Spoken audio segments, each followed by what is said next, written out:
اللہ اللہ اعوذ باللہ من الشیطان الرجیم بسم اللہ الرحمن الرحیم. خواتین و حضرات السلام علیکم ورحمۃ اللہ وبرکاتہ و مغفرتہ. پروگرام احکام شریعت اور فقہ حنفی سے متعلقہ مسائل کے ساتھ حاضر ہیں. فرمائیں کتنی پیاری پیاری باتیں ہیں اس میں.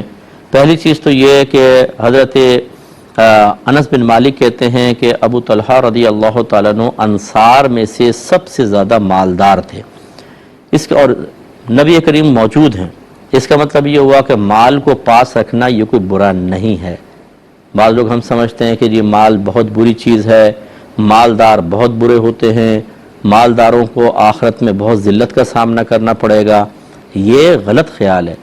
یہ اچھی طرح یاد رکھیں کہ اگر انسان حلال طریقے سے مال کمائے اور جہاں اللہ نے خرچ کرنے کا حکم دیا وہاں بخل نہ کرے، وہاں خرچ کرے، جیسے زکوٰۃ ہے، فطرہ ہے، قربانی ہے، حج ہے، غریبوں کی امداد ہے، اپنے گھر والوں کو نان نفقہ بھی دیتا ہے، وہاں خرچ کرے.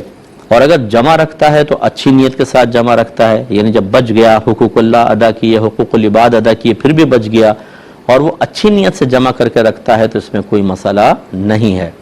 بلکہ ایک صحابی نے جب بوقت وفات قریب تھی وفات ان کی تو نبی کریم صلی اللہ علیہ وسلم سے پوچھا، یا رسول اللہ کیا میں اپنا سارا مال صدقہ کر دوں؟ سرکار نے فرمایا کہ نہیں. عرض کی آدھا کر دوں؟ فرمایا کہ نہیں.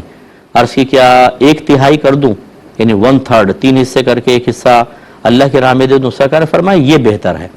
اور پھر فرمایا کہ کوئی باپ اپنی اولاد کے لیے کچھ چھوڑ کر مرے، اس سے کہیں زیادہ بہتر ہے کہ وہ انہیں اس حال میں چھوڑے کہ وہ کسی کے سامنے ہاتھ پھیلا رہے ہوں، اپنی ضرورت کا سوال کر رہے ہوں.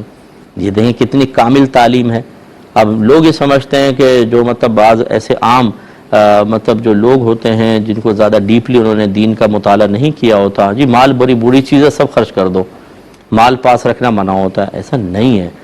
اب یہ مالدار صحابی ہیں، نبی کریم نے تو نہیں فرمایا کہ تم مال یہ سانپ اور بچھو تم نے اپنے پاس رکھا ہوا اس کو خرچ کر دو. نہیں، وہ مالدار ہے، لیکن ہوتا یہ تھا جب جہاد کی ضرورت ہے جہاد میں دے رہے ہیں، دین کے لیے چاہیے پیسہ فوراً دے رہے ہیں، صدقات ادا کر رہے ہیں.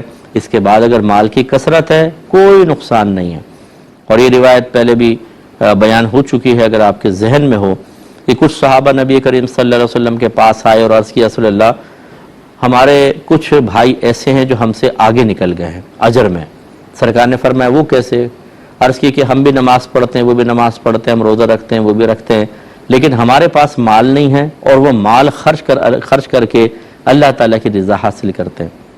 تو اس کا مطلب وہ ہم سے آگے بڑھ گئے، وہ ہم سے آگے بڑھ گئے. نبی کریم نے انکار تو نہیں کیا، یہ تو نہیں فرمایا کہ تم غریب ہو اور غریب کا مقام زیادہ ہوتا ہے، امیر تو ذلیل ہوگا، امیر تو پیچھے ہوگا، اس کے درجات کہاں سے بلند ہوں گے. نہیں، مانا سرکار نے جب انہوں نے کہا، انکار نہیں کیا، لیکن یہ ضرور فرمایا کیا میں تمہیں ایک ایسی چیز نہ بتا دوں کہ جو اسے کر لے اس دن اس سے زیادہ کوئی افضل نہیں ہو سکتا سوائے اس کے جو یہی عمل کر لے. تو صحابہ نے رسول اللہ بتائیے. تو سرکار نے فرمایا کہ ہر نماز کے بعد 33 مرتبہ سبحان اللہ، 33 مرتبہ الحمدللہ اور 33 مرتبہ اللہ اکبر، 99 34 نہیں فرمایا، یہ کر لے تو سب سے افضل ہے.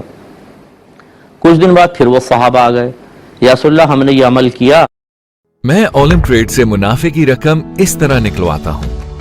میں ڈپازٹ سیکشن میں آسانی سے ڈپازٹ کرتا ہوں.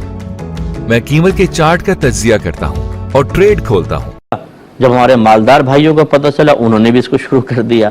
تو رحمت کونین صلی اللہ علیہ وسلم نے ارشاد فرمایا اللہ کا فضل ہے وہ جس کو چاہے عطا فرمائے. تو اس حدیث سے ذرا اندازہ کریں، اور یہ بخاری میں موجود ہے کہ سرکار نے مال کی موجودگی، مال کی کثرت کو ناپسند نہیں فرمایا. یہ ناپسندیدہ اس وقت ہوتا ہے جب ہم غلط طریقے سے خرچ کریں، جہاں خرچ کرنے کا حکم ہے وہاں نہ کریں، غلط مقامات پر خرچ کریں، یا بخل کی وجہ سے جمع کر کے رکھیں، کسی کا حق ادا نہ کریں، تو یہ سانپ بھی ہوگا، بچھو بھی ہوگا اور آخرت میں نقصان بھی دے گا. ورنہ جتنا زیادہ مال اتنا بڑا آپ ثواب جاریہ کر سکتے ہیں. آج آپ دیکھیں نا دینی کام بھی بغیر پیسے کے نہیں ہو سکتا. بڑے بڑے ادارے بنتے ہیں، کروڑوں روپے خرچ ہوتے ہیں، سیمنٹ اتنی مہنگی، سریا اتنا مہنگا، کروڑوں روپے خرچ ہوتے ہیں. ادارہ چلا رہے ہیں، کھانے پینے کے مسائل، دینی طالب علم آتے ہیں تو سفر خرچ بھی پیسے سے ہوتا ہے نا. پیٹرول آپ کو پتہ ہے کہاں تک پہنچ گیا اور کہاں تک پہنچنے والا ہے. تو یہ سب چیزیں پیسے سے تو حاصل ہوتی ہیں، پیسے کے بغیر تو کچھ بھی نہیں کر سکتے. تو پیسہ قابل نفرت چیز نہیں ہے، اصل توجہ طلب چیز ہے. اس کے حاصل کرنے کے ذرائع، اس کو جمع کرنے کے مقاصد، اسے خرچ کرنے کے ذرائع اور کس قصد و ارادے سے آپ اور کس مقام پہ خرچ کر رہے ہیں، اس پر شریعت کے تقاضے کے مطابق گہری نظر رکھی جائے اور شریعت کے تقاضوں کو ملحوظ رکھا جائے، پھر کوئی مسئلہ نہیں ہے۔